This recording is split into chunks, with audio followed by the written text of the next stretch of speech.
Olá, pessoal! Sejam bem-vindos de volta ao curso de Python para engenheiros da Wikime. Eu me chamo Natália Corrêa de Sá e vou ministrar a aula desse módulo para vocês. Esse módulo, nós vamos começar a aprender sobre conceitos básicos da linguagem Python de fato, depois de nós termos visto no módulo passado uma apresentação, uma breve introdução sobre a linguagem e sobre a ferramenta que nós íamos usar no curso, que era o Google Colabs. Então, lembrando que o objetivo desse curso é apresentar para vocês essa linguagem Python, que é uma linguagem muito útil no dia a dia de engenheiros, e mostrar para vocês os pacotes que são mais usados para aplicações de engenharia no Python, tanto para o dia a dia de engenheiros do mercado, quanto para o meio acadêmico.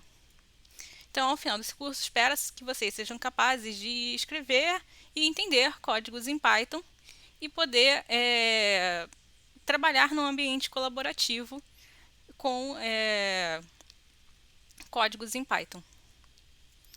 Então, relembrando que a última aula, nós definimos que a linguagem Python é uma linguagem interpretada e orientada a objetos, que foi desenvolvida com o objetivo de gerar uma maior legibilidade no código em comparação com linguagens mais clássicas, como o C++, apesar de, com isso, ela perder um pouco de velocidade em termos de custo computacional.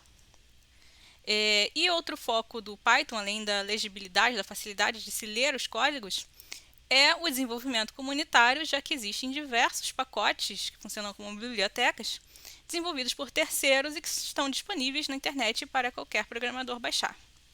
E nós vimos também que esses pacotes se aplicam a diversas áreas de conhecimento, são amplamente utilizados no mercado. E vimos que nesse curso nós vamos focar nesses 4 pacotes principais e suas aplicações para resolver problemas de engenharia. NumPy, Pandas, para manipulações de vetores, Matplotlib, para plotar gráficos, e o SciPy, que permite computação científica de diversos tipos. E vimos também que a gente pode programar em Python usando o Google Colabs, que é um ambiente em nuvem do Google, similar ao Google Docs e Google Sheets.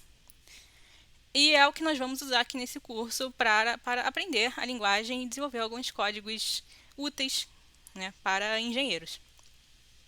Então, nesse módulo específico, nós vamos aprender conceitos básicos da programação em Python, incluindo estruturas básicas do código-fonte, conceitos de variáveis, inputs e outputs, tipos de variáveis, funções, operadores e controle de fluxo.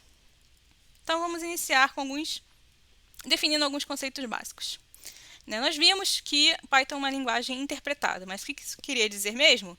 Bom, nós vimos na aula passada que uma linguagem interpretada é aquela que o código-fonte ele vai ser lido por um programa interpretador, e esse mesmo programa que vai interpretar, meio que traduzir esse código-fonte, vai ser responsável por chamar a execução desse código, diferente das linguagens compiladas, em que um compilador traduz o código-fonte para a linguagem da máquina, assembly, e gera um objeto executável que o próprio sistema operacional pode executar diretamente, sem aquele código precisar passar pela compilação de novo. Enquanto na linguagem interpretada, ele precisa, toda vez que o código for executado, ele tem que ser interpretado novamente. E no caso do Python, ele pode ser interpretado também linha a linha, não precisa se interpretar o código inteiro para poder ir executando. Bom, então como é que tem que ser esse código-fonte para o interpretador poder traduzir ele, poder entender ele? Os comandos de Python, em geral, que são as instruções que são fornecidas no programa, eles são separados, demarcados, meio que só pela pulada de linha mesmo, cada linha um comando, e demarcados também pela indentação, que é aquele espaço que você coloca antes de começar a digitar, tipo a tabulação.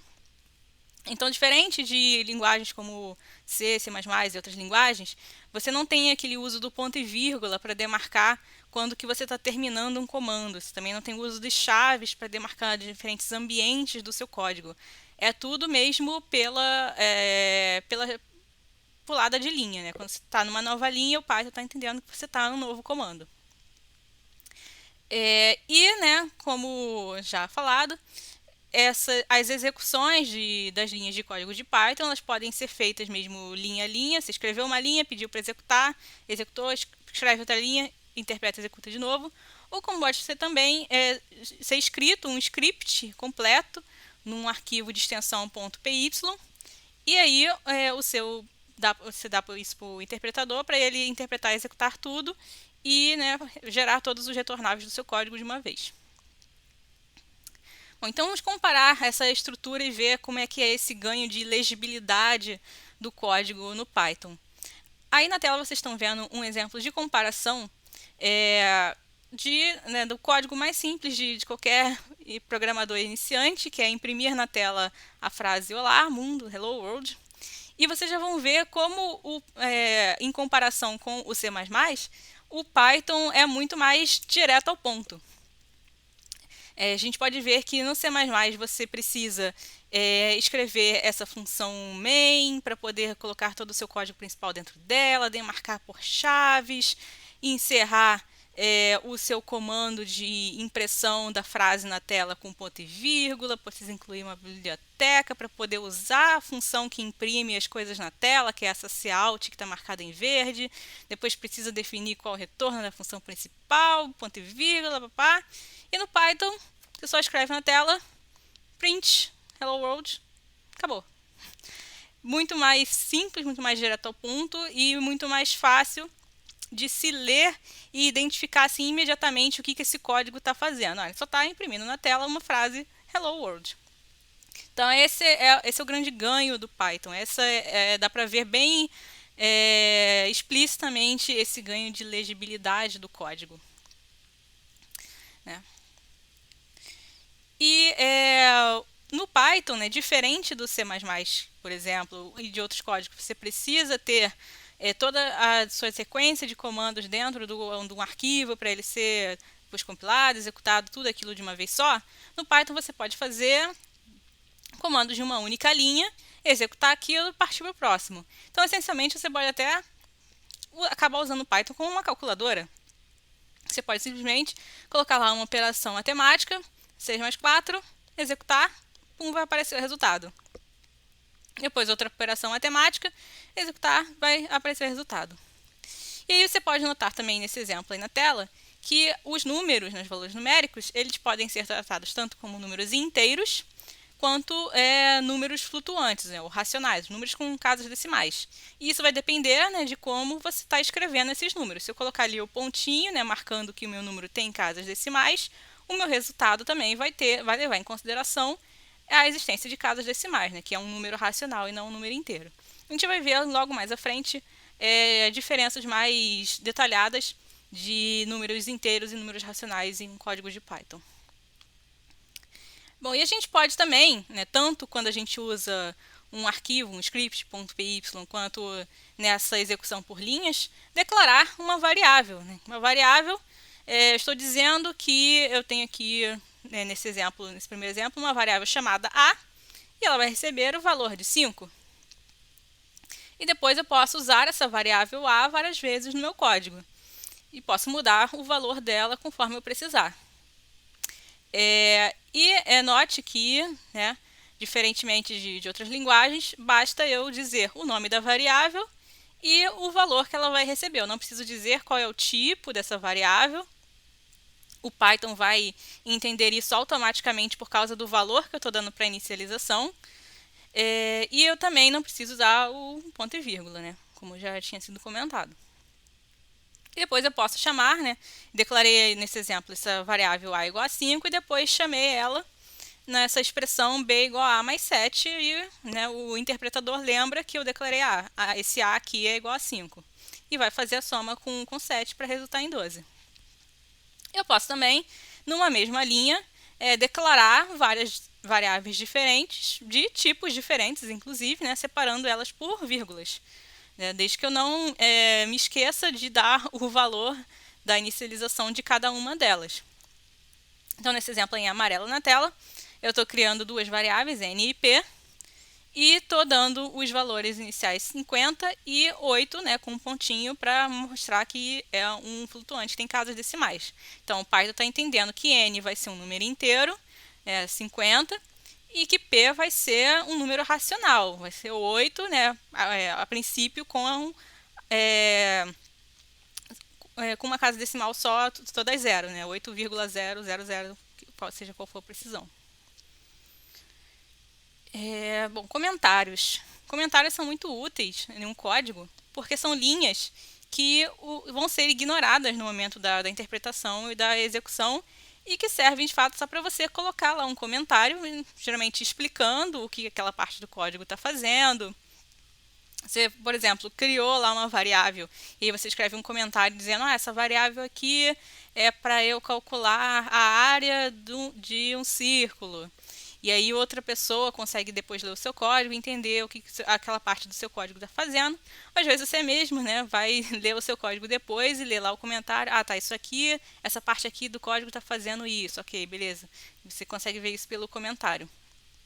E aí não importa se o comentário está no começo da linha ou está lá depois de uma sequência de códigos. Se você colocar esse símbolo do hashtag, e tudo que você escrever depois desse símbolo de hashtag vai ser um comentário, vai ser ignorado pelo interpretador, não vai ser executado. E é sempre uma boa prática, né? Usar comentários em todas as suas sessões, em todas as sessões do programa, sempre que você inicia alguma parte do seu código que está fazendo uma determinada ação relevante. E um último comentário aí sobre esse exemplo, né, que nesse print do Hello World, só para esclarecer, né, que esse /n que vocês estão vendo é apenas um comando para pular uma linha. Ele vai escrever a frase Hello World e depois vai pular uma linha para que, se você precisar imprimir outra coisa depois disso, ele não continue imprimindo exatamente após esse ponto de exclamação. Ele primeiro vai pular uma linha para depois imprimir outras coisas. E assim como o /n, existem outros comandos parecidos, como por exemplo o /t, que é uma tabulação, né? É equivalente a você usar a sua tecla Tab do teclado quando você está escrevendo um texto. Bom, pacotes. A gente já falou um pouco sobre pacotes de Python que são úteis para engenheiros. Mas como é que você então usa de fato os pacotes no código? A gente não vai entrar em detalhes aqui sobre eles, a gente só vai mostrar como que você tem que fazer para usar esse pacote no código. A gente já tinha comentado primeiro que alguns pacotes têm que ser instalados, né? Como esse NumPy aí que está aparecendo no exemplo da tela. E tem também alguns pacotes, alguns módulos que são built-in do Python. Mas seja lá qual for o caso, você tem que, para usar funções e métodos de um determinado pacote, você tem que usar essa palavra-chave import no começo do seu código e seguida do nome do pacote. Então, se eu precisar depois acessar, né, uma função do NumPy, por exemplo, eu chamo, né, NumPy, ponto, e aí o que eu precisar acessar do pacote NumPy. Eu posso também, né, criar um alias para esse pacote que eu estou importando. Por exemplo, se eu não quiser ficar escrevendo NumPy, ponto, o que eu preciso chamar toda vez que eu precisar usar alguma coisa do NumPy, eu crio um alias para ele com um nome mais curtinho, como esse NP. Para fazer isso, eu só preciso dar esse s, né, depois do nome do pacote. Então, import NumPy as np. E aí o Python vai entender que toda vez que eu disser np.blá blá blá, eu quero importar alguma coisa do NumPy. Bom, a gente viu já como imprimir coisas na tela, né, da execução, mas a gente também pode fazer o caminho contrário, que é pedir inputs do usuário da tela para o código. Isso é feito com essa função chamada input, que, né, vai pegar o que quer que o usuário está digitando na tela e vai, nesse caso aí, atribuir, nesse exemplo, né, para essa variável chamada usuário. Então, nessa linha que está aí marcada em vermelho, né, está sendo criada uma variável chamada usuário e está sendo atribuída a ela o que quer que o usuário digite na tela, E note que com essa função input, né, eu posso também imprimir essa frase que está na tela, que está dentro dos parênteses dela na tela. Então, ela imprime na tela antes de extrair da tela, né? Então, isso salva bastante espaço se vocês comparassem esse mesmo processo em outras linguagens de programação. Isso levaria umas 4 linhas de código para fazer, e no Python em uma linha só.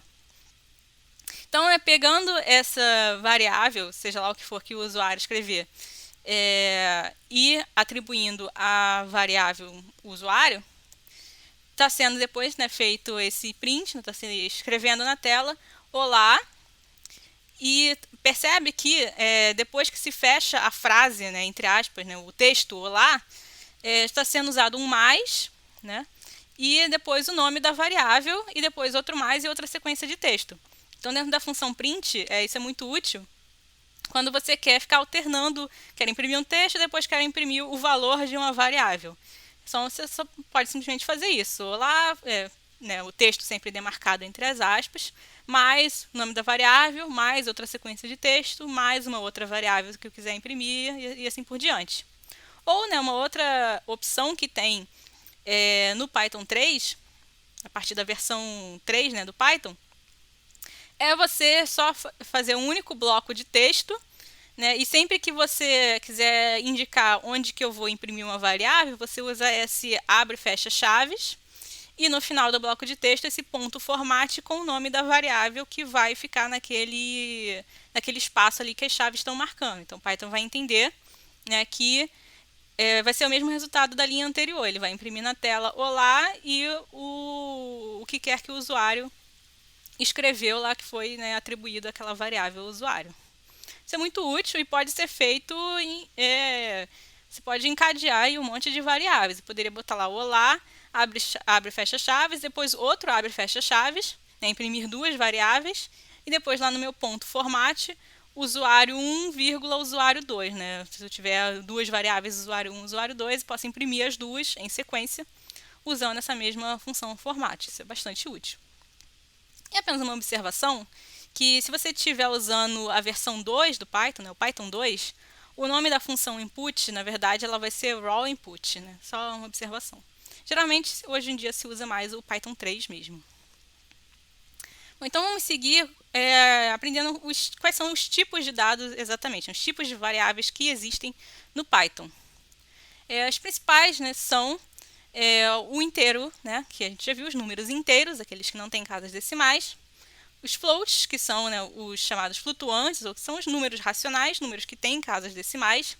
Às vezes, em algumas definições, vocês veem sendo chamados de números reais, mas isso não seria exatamente correto, né, porque números reais eles podem ter infinitas casas decimais e num computador isso não é possível, né, tem que ter um limite de casas decimais que esse número pode ter. Um booleano, que é um true or false, um número complexo, uma string, né, que são textos, né, esses exemplos que a gente já tinha visto até agora, o hello world dentro das aspas, ou aquele olá dentro das aspas, tudo que está texto dentro de aspas, né, são strings, variáveis do tipo string. E o none, que é um objeto nulo sem comportamento, e tem alguns usos específicos que a gente vai ver bem mais lá para frente. E a gente vai ver em detalhe algumas informações sobre cada um desses tipos de dados. Mas se você tem, né, como no Python você não define qual é o tipo da variável quando ela é declarada, e você está lá no meio do seu código com uma variável que você já não sabe mais qual é o tipo dela, você pode descobrir esse tipo usando essa função type, que é uma função built-in do Python. Então, nesse exemplo que está aí na tela, tem a minha variável a igual a 5, eu uso type A, e o resultado da execução é que ele vai dizer na tela que essa variável é da classe inteiro. E o que diferencia muito essas variáveis é a quantidade também de memória que é armazenada, que é alocada para armazenar essas variáveis. E o que isso quer dizer? É basicamente o tamanho, o máximo que essa variável pode ter numa determinada máquina. Isso vai variar de computador para computador. Se é uma arquitetura, um sistema operacional de uma arquitetura de 32 bits ou 64 bits. E também, no caso dos flutuantes, isso vai determinar qual vai ser a máxima precisão, né, do seu flutuante, o máximo de casas decimais de precisão que o seu número racional pode ter. Então aqui só uma lista, né, de qual é a precisão, qual é a quantidade de memória alocada para cada tipo de variável. É interessante que no Python um booleano tem 4 bytes, que é bastante coisa. Em outras linguagens de programação só tem 1 byte, porque ele é simplesmente um true ou false, né? Não tem muita informação ali. Mas é interessante saber que ele tem 4 bytes no Python. Tem um pacote, né, chamado sys, tem diversas informações de sistema, que você pode importar para descobrir na sua máquina qual é a precisão máxima que você pode ter, né, com os seus flutuantes. E também você pode descobrir o chamado epsilon da máquina, que é a precisão máxima dos seus flutuantes. Então, nesse exemplo, quando eu rodei aqui no meu computador, ele deu que é que o máximo que eu posso ter de números do tipo float, eles vão até um expoente de 10 elevado a 308, o máximo, o meu epsilon, cadê? O meu epsilon, né, a precisão é 2.22 vezes 10 elevado a menos 16. Então, isso daí é o máximo de casas decimais que eu posso garantir a precisão de um número float, né, nos meus códigos em Python, antes que ele comece a arredondar esses números. Uma precisão muito boa. E uma última função útil desse pacote sys, que eu gostaria de mostrar também, é o getSizeOf, que, né, a gente não tem esse sys.float.info, né, a gente não tem sys.info para variáveis do tipo complexo, por exemplo, né, números complexos, mas a gente pode saber, né, quantos bytes de memória ele está alocando usando esse getSizeOf para uma variável que for do tipo complexo. Então vamos olhar esses tipos de variáveis com mais calma, né? Os inteiros, como já dito, são números inteiros, não tem casas decimais, e a quantidade de memória alocada neles define apenas o tamanho máximo, né, que esses inteiros podem ter na sua máquina. Então, de acordo com a quantidade de memória alocadas para eles, se ele tem tipo n bits, ele pode então armazenar 2 elevado a n valores, né? Lembrando que um byte tem 8 bits. Então, um inteiro com 4 bytes de memória, você pode ter até 2 elevado a 16 valores armazenados no seu inteiro. Tipo, números em sequência, 2 elevado a 16 números em sequência compondo o seu inteiro total. E é importante observar que, mesmo com todo esse tamanho de número, se ainda assim você tentar alocar um valor maior do que essa quantidade máxima permitida no inteiro, você vai ter um erro do tipo overflow, né, que significa que você não vai ter bytes de memória suficientes para alocar essa variável. O seu programa vai retornar um erro. E outra observação sobre os inteiros é que quando você faz uma divisão, né, de números inteiros no seu programa, o seu resultado também vai ser um inteiro. Então, se tiver um resto nessa divisão, esse resto não vai ser considerado, só o quociente que vai ser dado no resultado dessa divisão. E por isso até que existe essa operação específica, né, que é o resto da divisão por inteiro, ou módulos, né, em inglês, que é representado por esse símbolo de porcentagem, que é para justamente retornar o resto de divisão, né? Então, a divisão retorna o quociente e essa operação do resto retorna o resto da divisão. Bom, os floats, né, os pontos flutuantes, armazenam números racionais, né, que têm casas decimais.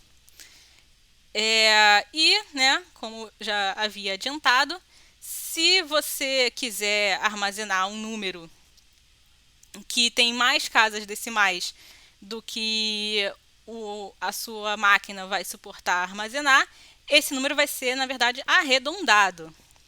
Então, por exemplo, né, por isso que não dá para dizer que os floats são números reais, né? Vamos supor que você estivesse calculando um número que fosse acabar sendo um número irracional, né? Um número irracional é aquele número que tem infinitas casas decimais. por exemplo, π, né, que é aquele número que surge quando você divide o comprimento de um círculo pelo seu diâmetro. Se você acabasse fazendo isso naturalmente, né, no seu código, pegar seu comprimento de um círculo e dividisse pelo diâmetro, esse resultado, né, que em tese teria que ter infinitas casas decimais, ele vai ter que ser arredondado em algum momento, dependendo da precisão máxima da sua máquina. E uma outra observação é que o armazenamento, né, dos floats, ele é representado a partir de uma mantissa, que contém tanto a parte inteira como as casas decimais direto, multiplicado por uma potência, né, de 10 com um determinado expoente. Além do sinal, né, se vai ser negativo ou positivo. Mesmo e os inteiros também, né, eles têm sinais, né, eles podem ser positivos ou negativos. Os booleanos, como eu tinha adiantado, eles só têm dois valores possíveis, verdadeiro ou falso. Então, eles são usados em operações lógicas, né, quando você quer fazer comparações de valores e verificar se essas comparações são verdadeiras ou falsas. Né? Por exemplo, x é igual a y, isso vai ser avaliado e pode ser verdadeiro ou falso. X é maior que y, x é menor que y, vai ter uma avaliação e vai resultar em um verdadeiro ou falso. Né? E esse verdadeiro ou falso ele é uma variável do tipo booleano. Então, isso vai ser muito usado em condicionais, né? Estruturas do tipo if, que mesmo que você nunca tenha usado programação, talvez você já tenha usado no Excel, né, uma condicional, um C, e aí você dá uma avaliação de uma expressão, né, e diz o que ele tem que fazer se verdadeiro e o que ele tem que fazer se falso. Então, condicionais, né, o if ou C, são extremamente pertinentes em programação. E os números complexos, que são suportados em Python, que são aqueles números que têm uma parte real e uma parte imaginária, né? Sendo essa parte imaginária um múltiplo da raiz de -1. Tem duas formas de declarar números complexos em Python. Uma usando essa sintaxe de parte real mais parte imaginária com esse J, né? Esse J que está representando, né, a parte imaginária, que seria, nesse exemplo aí, esse 2 mais 3J, seria equivalente ao número complexo 2 mais 3i. E a outra opção é você usar essa função complex, né, que você coloca então a parte real e imaginária dentro dos parênteses, que também é uma função built-in do Python, você não precisa importar nenhum pacote específico para usar ela.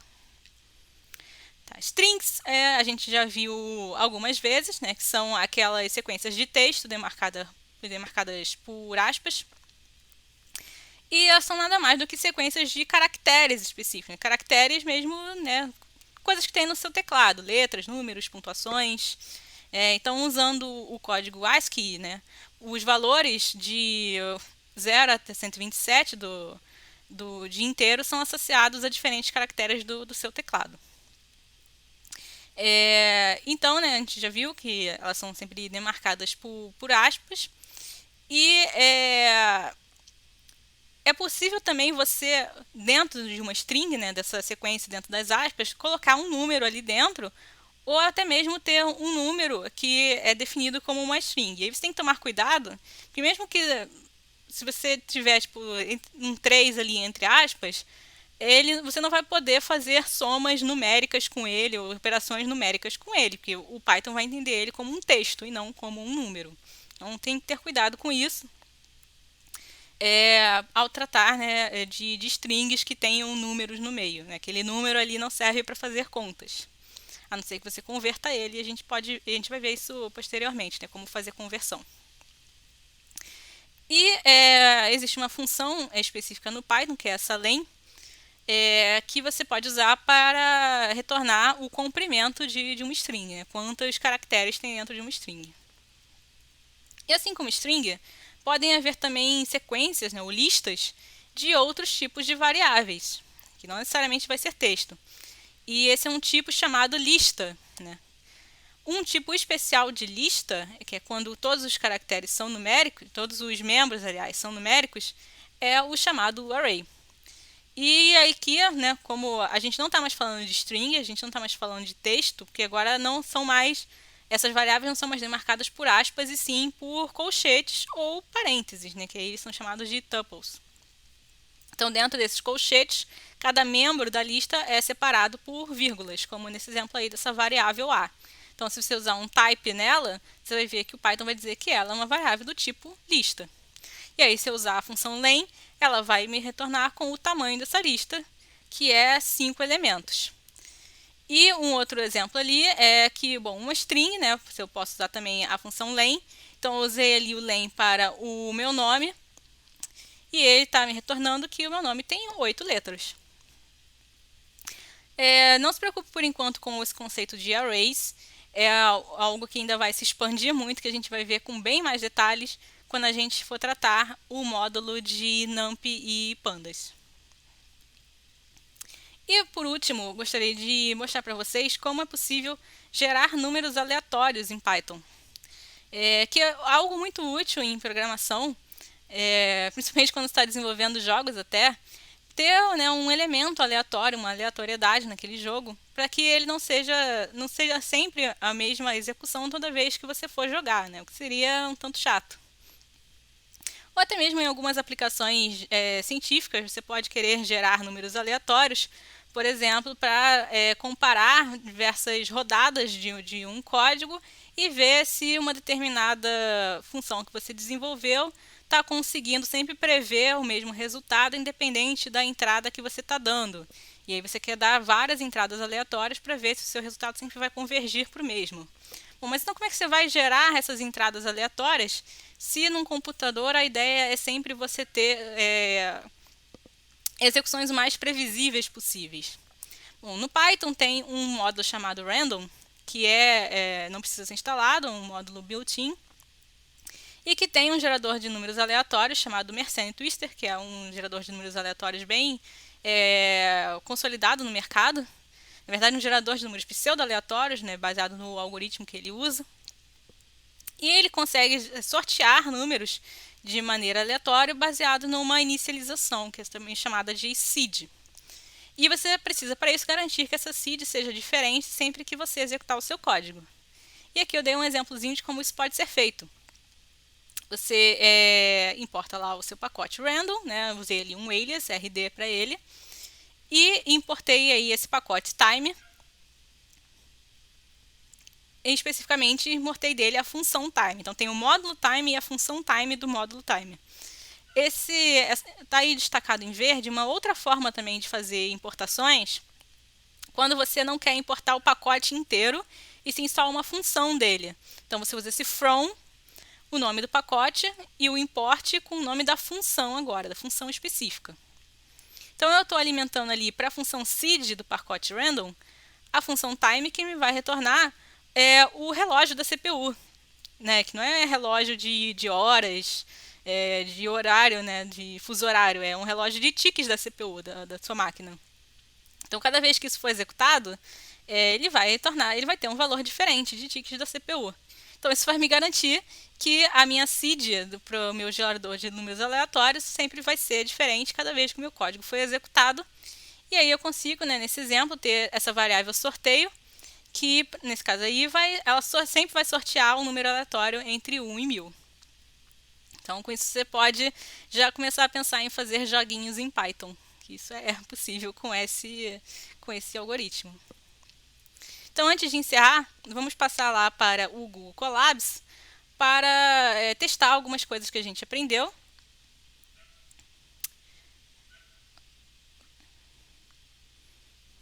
Então, temos aqui, por exemplo, vamos tentar criar algumas variáveis e aprender um pouco sobre elas. A gente pode pensar, por exemplo, vamos criar aqui, primeiro importar aquele pacote sys. Tá aqui um enter, criar aqui uma variável a igual a 5. E vamos pedir aqui para o Python, né, ver se ele consegue identificar que essa variável é um inteiro. Vamos executar isso daqui. E ele identifica que ela é do tipo inteiro. Então, eu posso aqui criar um novo espaço uma nova célula de código aqui no Colabs. E tudo que eu já fiz nessa minha primeira célula vai continuar sendo identificado pelo interpretador aqui nessa nova célula. Então, eu posso chegar e falar, talvez aquela sys.get size of, e executar isso. E vai me dizer que esse inteiro ele tem 28 bytes. Então, você pode ver que eu não precisei colocar tudo num único bloco de código. Eu posso fazer aqui múltiplas células e o interpretador de Python ele é capaz de ir executando esse código aqui pouco a pouco, né, em células diferentes aqui no Colabs, sem que ele precise ler tudo num bloco só, né, num script só. Isso funcionaria também num terminal de Python na sua máquina, se você abrir o terminal de Python dentro do terminal do seu sistema operacional.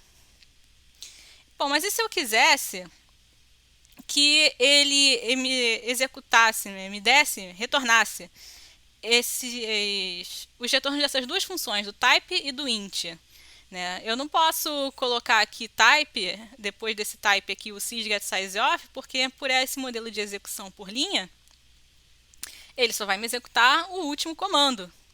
Então, para não ter mais esse problema, eu posso agir como se isso daqui fosse um script, um .py, e isso aqui no Google Colabs também ele vai entender da mesma forma. Deixa eu limpar aqui essa saída. E para esse exemplo aqui, isso vai ser tão simples quanto mudar isso daqui para um print.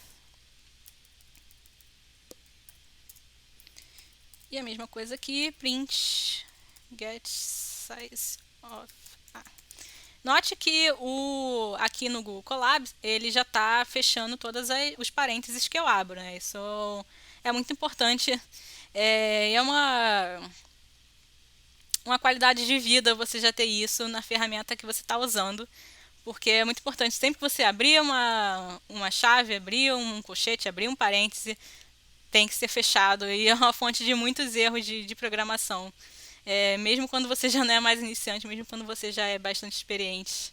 Esquecer de fechar parênteses ou chaves é bem comum. Então vamos executar isso daqui. Eu esqueci de colocar aqui o sys. Vamos executar de novo. E pronto, ele retornou os retornos das duas funções. Então, é até importante que vocês viram agora que a gente sempre, né, quando a gente está importando, usando uma função de um módulo, a gente tem sempre que chamar esse módulo para poder usar a função, senão a gente não consegue usá-la, né, se ela não for uma função built-in. Vamos aqui retornar a apresentação. E por hoje nós vamos ficar por aqui. Na próxima aula nós vamos começar a aprender sobre operadores de Python. Espero que vocês tenham aprendido bastante esses conceitos e a gente se vê na próxima aula.